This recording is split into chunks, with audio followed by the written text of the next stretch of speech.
Kwanza lazima tumshukuru Mwenyezi Mungu katika kile ambacho tulichokipata jana, kwa sababu Waswahili wanasema siku zote asiweza kushukuru kidogo basi hawezi kushukuru kikubwa. Lakini matokeo ambayo mimi nafikiri kila mmoja yamemuumiza, hususan watu wa Simba Sports. Tulitarajia kuna namna ambavyo tunakwenda kupata point 3 zidi ya Express ya Tunisia ili kutengeneza matumaini katika mashindano ya klabu bingwa barani Afrika. Mpira una matokeo yake.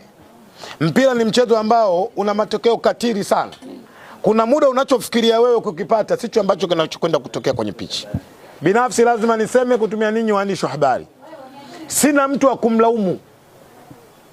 Maana yake si walaumu management, si walaumu wachezaji, si walaumu mashabiki wa Simba. Kikubwa mimi nakubaliana na matokeo ambayo yalotokea katika pichi katika uwanja Benjamin William Mkapa. Si mara ya kwanza kutokea kwenye football. Si mara ya kwanza kutukuta kama Simba Sports. Kuna muda mwingi matokeo kama yale Simba yametokea, lakini pia kwenye football muda mwingi matokeo kama yale yanafanyaje? Yanatokea. Na imani lazima nikiri kwamba kama Simba Sports tuko katika kipindi kigumu.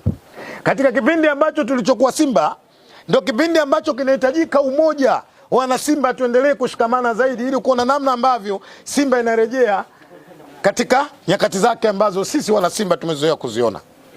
Leo lazima tuseme matumaini yamefifia, matumaini yamepotea katika mashindano ya klabu bingwa barani Afrika. Tulikuwa tunaamini kwamba tuna uwezo kwenda kupambana kurudi katika hali yetu kwenye standard tulizozoea kwenda kucheza robo finali.